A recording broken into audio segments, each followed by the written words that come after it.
Hi, this is Raina Rikiki from Podcast Growth Club, and I decided to become a certified podcast growth coach because I'm always looking for ways to help my clients grow their podcast. As a podcast producer, I know some of the tips and tricks, but Adam really knows his stuff. He's been there, he's done it multiple times, and he can easily relate all those strategies.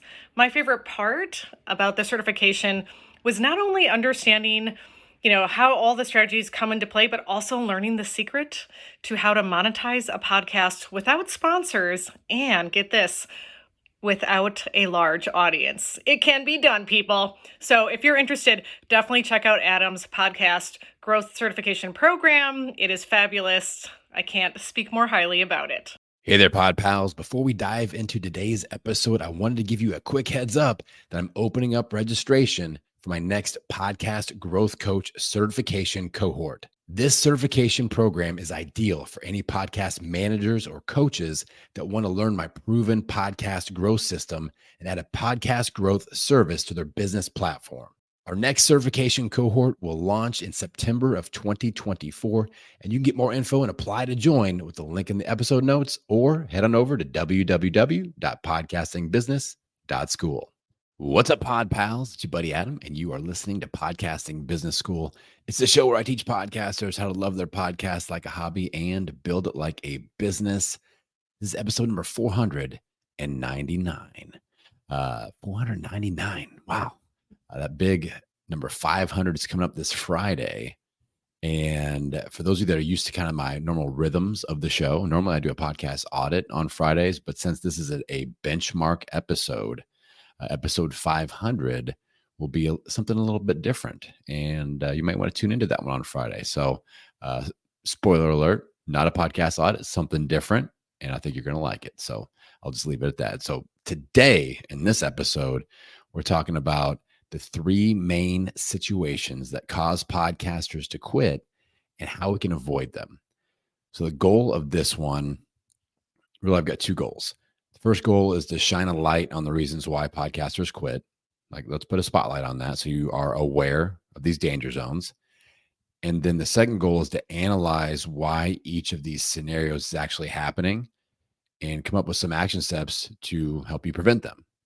All right. You guys know, if you've listened to the show for 499 episodes now, I like action steps. I'm not just going to sit up here and preach. I'm going to go, hey, do this, do this, do this. It will help. And I will stick to my my home base strategies that I know always work, because I know a lot of you have listened to a lot of episodes, but sometimes it takes hearing me say it 3, 4, 5, 500 times before you actually go, oh, I actually need to do this. So let's dive in. We got three reasons. The reasons themselves are not going to be like earth shattering. All right. It's not like you've been missing on this one simple secret keyword in your episode titles. It's not that. All right. We're going to talk about engagement. We're going to talk about growth, and we're going to talk about monetization. But the solutions are what I really want you to pay attention to. So the first reason why a lot of podcasters are quitting is because they're not getting any engagement from their audience. And I listed this one first specifically because those of you that are earlier in your podcasting journey, this is usually that first hurdle where you're like, wow, I thought when I launched my show, thousands of adoring fans would just be like bearing me with emails and DMs and comments and all these things and ratings and reviews. And when that doesn't happen, and it does not happen for most podcasters, then it can be disappointing, and it can take a little bit of wind out of your sails, take a little steam out of your balloon there. And it's something that I see a lot of people quit from. All right. So let's analyze 4 reasons as to why this is happening. Why are we not getting engagement, especially early on, but even later on? If you're not getting engagement, you're not getting engagement. And these 4 rules will apply. But why is this happening? So the first rule, the first reason why you aren't getting any engagement is, more likely than not, you're less than a year into your podcasting journey. If you're early in the journey, which I consider to be less than a year or less than 52 episodes or both, engagement is going to be a little bit lower. Podcasting it's super hard to go viral, like on TikTok or social media or whatever. You can't just have this magic episode. Even having a giant guest usually doesn't help that much as far as like, wow, and now I have 100x my downloads and my engagement and all this stuff. So if you are less than a year into your podcasting journey, engagement's going to be a little bit slow. And you just have to keep that in mind and go, all right, this is a slow build. And this is really hard for people that maybe you do have 5,000 followers on Instagram, or you got an email list of 2,000 or 5,000, 10,000 people, and you're kind of have expectations. And all of a sudden you're like, wow, I'm not getting a lot of feedback on my show. This is disappointing. And I just say this is normal. It's a new medium for you and it's a slower build. All right. So just know that. So that's the first reason as to why you aren't getting engagement. It's just less than a year into your podcasting journey. Now, some of you are way past that. So let's talk about you all. Second reason why this is happening, not getting engagement, is that your podcast has no organic discoverability. That's my term for podcast searchability SEO. So your podcast has no organic discoverability so that the right people are not finding your show.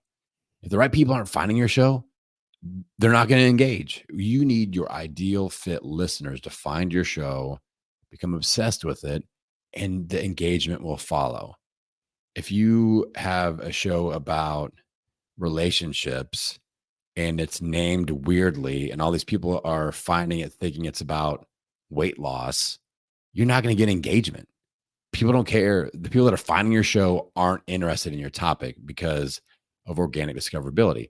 And the main thing that you hear me talk about, especially on the podcast audit episodes, y'all, if you aren't listening to my podcast audits, or if you haven't listened to them in a while, dive on in, because I've been giving so many tips and strategies on organic discoverability, and mainly in the name of the show. Do not let the name of your show be the number one reason why your ideal fit listeners do not find you. And that is the case for, I would say, 90+% of podcasts. 90+% of podcasts should hire me to rebrand their podcast name, and then, or just listen to my show, either or, free version or paid version. You can pay me to help you, or you can listen to my show and get a lot of benefit from it and probably learn how to name your show correctly. But 90% of podcasts should consider using my rules for naming, and they will get way more engagement because their ideal fit listeners will be finding them. All right. So if you want more strategies, just scroll through a few of the podcast audit episodes. I'm always talking about this in those episodes. So how to increase your organic discoverability. All right. That's the second reason why you aren't getting engagement. The third reason is that you have too many CTAs, too many calls to action on your show, your email marketing, and your social media. You are asking people to do all sorts of things on each episode. Every time you send an email, your newsletter, and on social media, it's just all over the place. You're wanting to subscribe, hit that 5-star rating and review, get my lead magnet, join my email list, do my upcoming challenge, pay me for 5 different things. Too many CTAs, calls to action, will result in zero action. So a lot of podcasters are like, wow, in every episode, I'm telling people to email me or DM me on a certain social media channel with questions, and I never get any engagement. I hear that so often. And then we review their episodes, and I'm like, you didn't just ask them to DM you on Instagram. You told them to do 45 other things. You're like, go to my website, do this, subscribe to the show, rating and review, hit me up on these other social media channels. So how do they know that's the most important thing? So if you really, I think calls with an S to action is the wrong term. It should be call to action, as in one thing. It's the same deal as like saying you have priorities. If you have priorities, you do not have a priority. All right. Singular. What is your priority, not priorities? All right. Shout out to the book Essentialism, Greg McKeown. Check it out. But same thing with calls to action. Stupid way to put it. Call to action. What is your call, singular, to action on your show, your email marketing, your social media? What's the most important action you want them to take that will have the greatest impact for them and your overall brand? Focus on that, and focus on that for several weeks in a row. Look at what I'm doing. Currently, I'm just banging the drum for my podcast growth coach certification program, because that's the next big thing. Like I've got a deadline. September 9th is when that launches. So I'm not going, hey, do this, do that, do this, do that. And, a fairly small percentage of my listenership are people that would be interested in that are the editors, the producers, the podcast coaches, or people that want to add that to their business. But it's the next big thing for my brand. Like I'm coaching the coaches. So you're not going to hear me going, also follow me on the gram, and also check out, I'm now active on LinkedIn and all these other things. I'm like, no, just this one thing. I'm going to be patient with it. And that always pays off for me. Call to action. All right. Fourth and final reason that we're going to discuss today as to why you're not getting any engagement from your audience is that you're not initiating any engagement. You're asking for people to take action first, and you're waiting for it to happen to you. All right. And the ways you can initiate engagement: put yourself out there on social media. Somebody new follows you. Just do this. This is my favorite way to initiate engagement for people that are kind of crying about this. Sorry that I use that term, that you're out there crying about it, but a lot of you are just whining about this. Oh, I don't get any engagement. And you're sitting in your butt waiting for it to happen to you. Go out and make it happen instead. All right. This is my favorite way. Go to your favorite social media platform, LinkedIn, Instagram, Facebook, whatever, and look at the last 10 people that followed your account. And my favorite way to do this is with a voice message. So on Instagram, I'll look at my last 10 people. I will send each of them a 60-second or less voice message, thanking them for following me, asking how they found me, asking what their podcasting goal is. And I'm like, I kind of timestamp it, because people still are confused. It's like, is this AI? Is this some sort of AI virtual voice autoresponder? Like, I want them to know that I took the time to say this and took the time to just interact with them one-on-one. So I'll usually be like, hey, Mary, I hope you're having a good Tuesday. This is your buddy Adam from Podcasting Business School. So I'll kind of timestamp it that way. It's Tuesday. I say their name. I say my name. And then I'll say, hey, I just want to say thanks for following me. I'd like to prove to people that I'm here to show up. I'm here to interact. If you send me any DMs or questions about podcasting, I'll be the one that answers them, not an AI chatbot or not a VA. And I'm here to interact. So if you have any questions, let me know. Let me know what your main podcasting goal is right now, and I'll get back to you if I have any recommendations or episodes that might be helpful. Boom. I start a conversation. I start the freaking conversation. All right. Initiate engagement. Go on live. Just start going live and putting yourself out there. Who's got questions? Who's got questions? Threads right now. I'm using the Threads app a lot. I'm just trying to start conversations. I'm seeing, like, where are you struggling right now? How can I add value? I'll just go on other people's threads, and you can search hashtags and stuff now. I'll just go on there. I'll just start initiating engagement by asking other people's questions that they're posting on threads, like on their own feed. They don't know I'm out there like patrolling those waters, like, ooh, that's podcasting questions today. And I just search different hashtags, and I start interacting and dropping knowledge. And people are like, oh my God, where have you been all my life? I'm like, right here, baby. 499 episodes. Let's go. So those are 4 reasons why you aren't getting engagement. So if you start taking action in line with these strategies that we just discussed, this is going to be an issue. You're going to start seeing engagement. All right. So the second reason why people why podcasters are out there quitting is because they're not seeing any download growth. This is the second major pitfall. People first are like, I'm not hearing anything. I'm not getting engagement. And then usually like 60 or 90 days down the road, like, wow, the month over month growth, it's not happening. Like I had an initial surge, and then it kind of tapered off or even went down. I'm losing subscribers, things like that. That type of verbiage starts to happen. So let's discuss 4 reasons why this is happening and what we can do about it. So number 1, this is going to be a deja vu moment. Your podcast has no organic discoverability, so the right people are not finding your show. All right. So this is going to take care of the first 2 reasons why podcasters are quitting. If we fix our organic discoverability, specifically the name of your show, the show art, the keywords you're listing in your podcast host, and the keywords you are using in your episode titles. All right. This will fix most people's growth. I can't tell you how many times, time after time after time, people that are in my download growth club or people that hire me for a rebrand and relaunch, we fix the name of the show, we fix their art so that it attracts their ideal listeners and highlights words, not their face and things like that. And then we fix the terms in their podcast host to describe the show. And we fix their email or their podcast episode titles. I'll see people 2x, 5x, 10x in 30 to 90 days. Like, this is very common. I can't tell you how many people in the Download Growth Club are like, been in 30 days, double my downloads. Been in 30 days, double my downloads. I see it every single week. And all we do is fix this organic discoverability.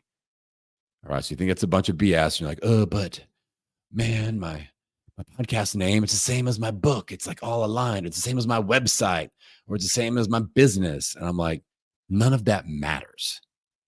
That's an ineffective strategy. I'm trying to avoid using the word stupid. All right. It's an ineffective strategy to go, oh, it's the name of my book. It should be the name of my podcast. Well, whoop-de-doo. Like, nobody is searching. If nobody is searching any of the words in the name of your book, it is an ineffective podcast name. I'm sorry I'm getting preachy, but I'm tired. Well, honestly, I make a lot of money from fixing this, but I wish for you all that you weren't like, so many people are just making this mistake. All right. And honestly, I wish people didn't have to pay me to fix this so often. It's that important. Like, I feel like this is the big thing that you got to get over. Get the name right. The right people will find you, period. Again, I'll say it. Do not let the name of your show be the number one reason why your ideal listeners are not finding it, you're not getting engagement, and you're not growing. That's the first barrier that you're putting up on yourself. Done preaching. All right. On to the second reason why we're not seeing any download growth. You aren't releasing weekly content. You were at first. You launched with 4 episodes. Adam's recommendation. Way to go. And then next week, all right, episode drop. Next week, episode drop. Next week, episode drop. Then you're like, I'm not seeing growth. Not getting engagement. Losing a little enthusiasm. And then you're like, I'm going to throw something together real quick the night before so I can sell that episode. And the next week, it's even harder to stay in that routine. You've lost motivation. You take a quote unquote week off. Oops, that was 3 weeks. Oops, now I'm embarrassed about it. It's been 3 months. Oops, I don't podcast ever again. That's why 90% of podcasters don't make it past episode 10. Current stat that I've been preaching about online on the socials is that over 4 million podcasts have been launched. Less than 10%, so in that 400,000-ish range, less than 10% have more than 10 episodes and have released any content in the last 90 days. More than 10 episodes, any content in the last 90 days. Only 10% of podcasts that have ever been launched can check those 2 boxes. All right. Weekly content is a superpower of podcasting.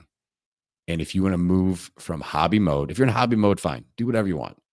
But if you are like, if you have these business level expectations of engagement and growth and monetization, and you want to move from having a hobby to having a business, it's time to put in business level effort and go, I got to get it weekly content. If I show up for my audience, they will show up for me, period. End of story. Weekly content. It's a superpower of podcasting. All right, man, I'm fired up. You guys feel the caffeine coming through the audio waves here? I hit that extra cup before this, and I think that was an effective strategy. Right? Why is this happening as far as not getting any download growth? Reason number 3. You are not effectively promoting your episodes. Maybe you're getting that weekly content, and that's like everything you got. Like, oh, that's only the extra time. I don't have any extra time to do anything else. All the energy, I just get it out there. And I see that happen a lot too. Like, it takes everything I've got just to get an episode out there every week. I don't have the energy and or the time to promote it. But, you'll watch 5 hours of Netflix shows a week or something like that. Love throwing that analogy out there. So the way I look at it is, when we promote our episodes with download growth in mind, I don't think of promoting my new episodes as like acquiring new listeners. I really lean to the organic discoverability for acquiring new listeners. I promote my episodes effectively because I want to give my current listeners, you all that are listening right now, a compelling reason to continue listening. It's like in business, it's much easier to keep a customer than to acquire a new customer. I want to keep my current listeners listening. That's my motivation to effectively promote an episode. How do I define effectively promoting an episode? I use my 72-hour rule. All right. So within the first 72 hours, I want to uniquely promote my episode in 5 ways, 5 unique assets. So that could be a video clip, that could be a carousel post, that could be my email newsletter, that could be a live stream, that could be just a regular post with some great text. It's not just new episode dropped. Check it out. Everywhere you listen to audio. Give them the appetizer to the meal. Always, when you post anything to promote your show or an episode, always think about, before you hit post, think about what is the reason, like when they read this or watch this or listen to this, why will they want to check out the episode? What am I giving them? Hey, if you like this, then you will love the episode. And if you're not doing that, you need to start doing that. All right. So that is reason number 3. You're not effectively promoting your episodes. Number 4, I'm gonna hit you over the head with this one, y'all. You're not willing to invest money in growth. And that's a couple different ways. So when I invest money in growth, like right now, investing in Facebook or Instagram ads, podcast player app ads like Overcast FM, I'm out there investing in those ways. But also early on, I invested in coaching, in courses, in programs. I had to learn how to do all this online business stuff. All right. And like back in 2015, there wasn't anybody that I ran across that was doing podcast growth coaching. So I had to do more like online business knowledge growth. In the first month of being a podcaster in 2015, I paid $2,000 to do a course from Brendan Burchard on how to build an online business. It's called Experts Academy. Shout out to anybody out there that does or has done Experts Academy. Great course. Well worth it. Got me into everything. It can really confirmed my belief that podcasting was the place that I needed to be and how to build an online business via a podcast. So a lot of you aren't growing because you're just like, you're still in that hobby mindset. And investing in coaching or programs like my Download Growth Club. I mean, you can do a 14-day trial inside my Download Growth Club. I mean, why the heck wouldn't you? If you're obsessed with growth, I mean, every once in a while I do have people that just bounce in for, 14 days and they bounce out. No big deal. Try it out. But a lot of people stay, and it's $97 a month. And I don't want to get too preachy about that, but it's just like, if you want to move from having a hobby to having a business, whether it's my stuff or other people's stuff, podcasters are so willing to pay $500 for a microphone or a camera or a whole bunch of lighting, but they won't pay for coaching. I don't say all of you won't, but a high percentage will $500 for microphone, no problem. $500 for coaching, no thanks. And I think that needs to change. Okay, I'll end that point there. Reason number 3 why podcasting peeps, pod pals, podcastors are quitting. It's not making any money. Right? This is for the service providers out there. You're not getting clients. You're not making money. People still aren't, usually aren't making money with sponsors either, but I really don't focus on that much with my brand here. But you're like, I'm not getting clients. I'm not selling courses. I'm not selling books. I'm not getting booked for speaking engagements. I'm not making money from my efforts building my podcasting brand. So let's talk about 4 reasons why this is happening. First one, main one I talk about all the time. You don't have any expert positioning on your own show. You've probably got an interview-based show. You're interviewing other people. If you interview other people, your audience sees the other people as the experts, not you. They won't buy from you, period. All right. So to fix this, we've got my 2/3 content rule for expert positioning. With that rule, I want you to have 2/3 of your content features you as the expert.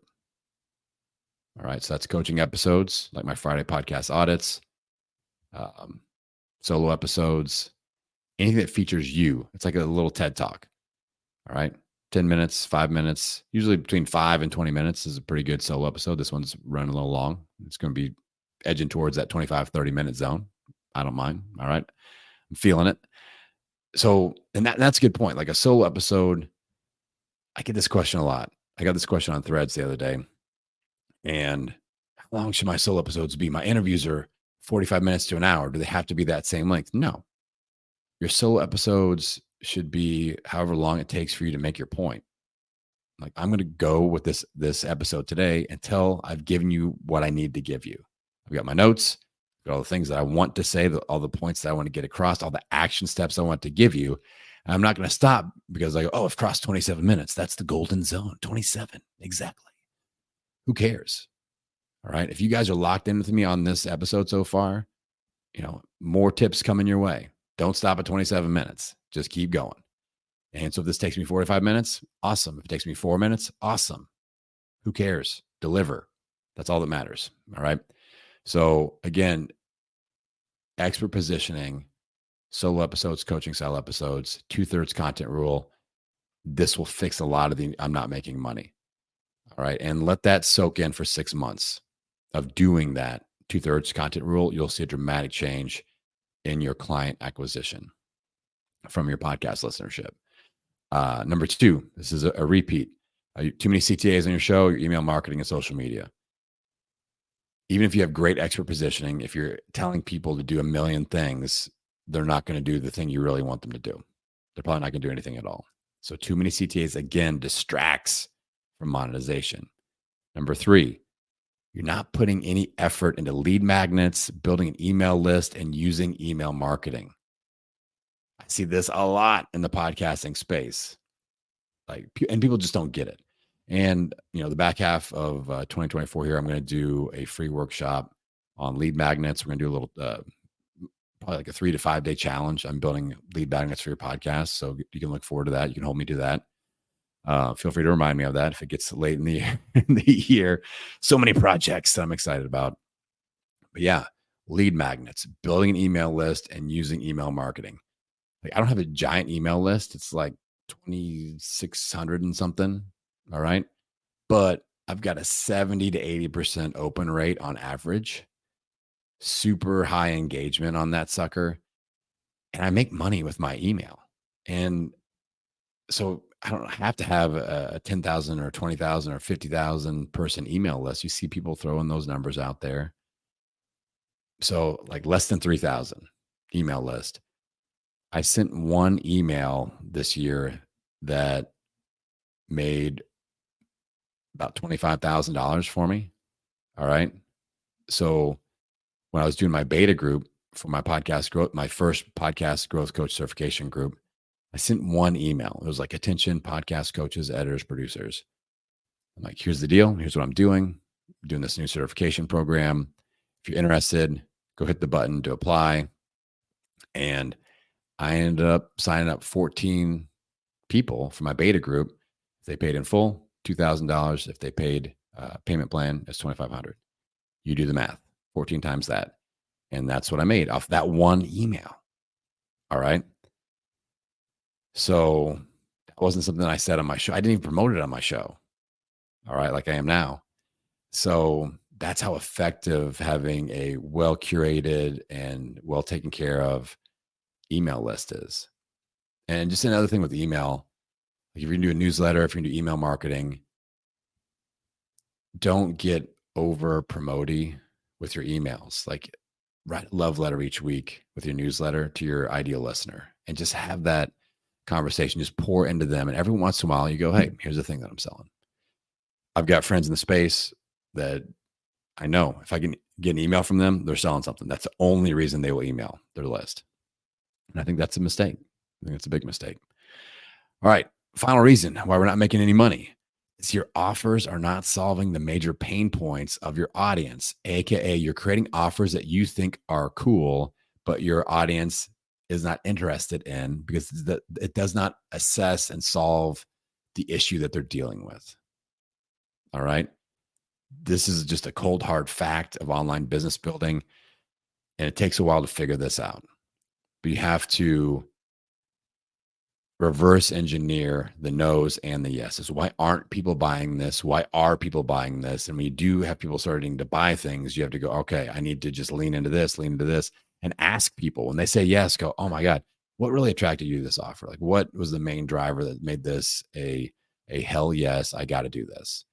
And lean into that and build around that and make your next offer. If there needs to even be a next offer, you go, okay, I got to lean into that a little bit more, or I got to use the same principles to solve another pain point that my audience has.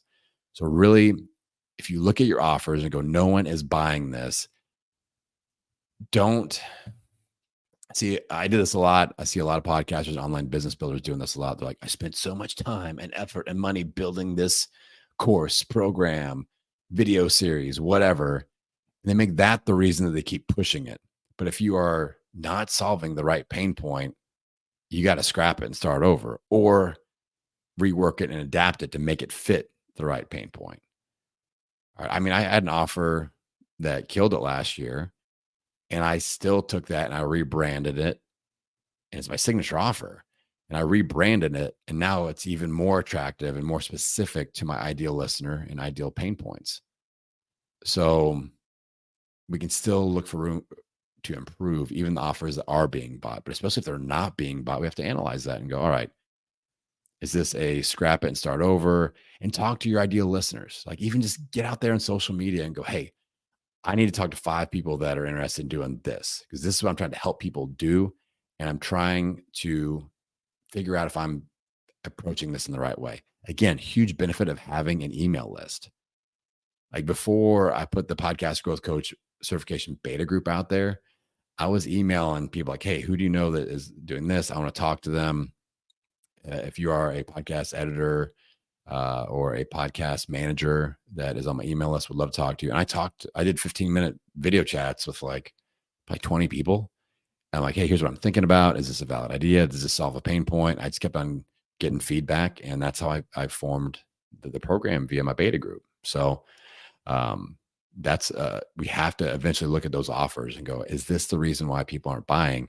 Because it's the wrong offer for my audience. All right. So I've given you 3 reasons why podcasters quit, and then 4 things to assess within those reasons, and some action steps. So you've got about 12 action steps to think about here with good old episode number 499. I don't want you guys to quit. Podcasting has changed my life. It's changed my business.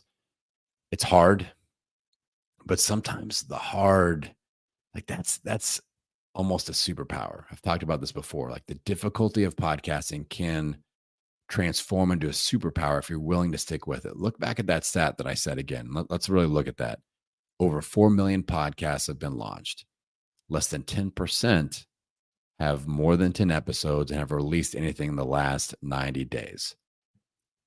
What I hear from that is just keep going, and don't just keep going in the same direction. Be open and willing to new ideas and to pivoting and tweaking and rebranding and reworking offers, and, focusing more on dialing down into a niche, broadening up if you need to.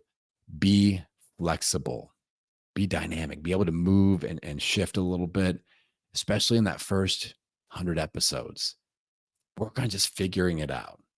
All right. You got to get past 10 episodes. You have to release weekly, get to that point, and the stats are in your favor. The stats say you're going to eventually figure it out. I did. It took me about 3.5 years to figure it out. Worth it? Yeah. I've got the business and lifestyle of my freaking dreams. I get to work with awesome people like you, people that I truly, truly enjoy working with. I feel like I'm in my power and unique ability every time I do a coaching session or work with my groups or whatever. Like, that is totally worth all the struggle of that upfront effort.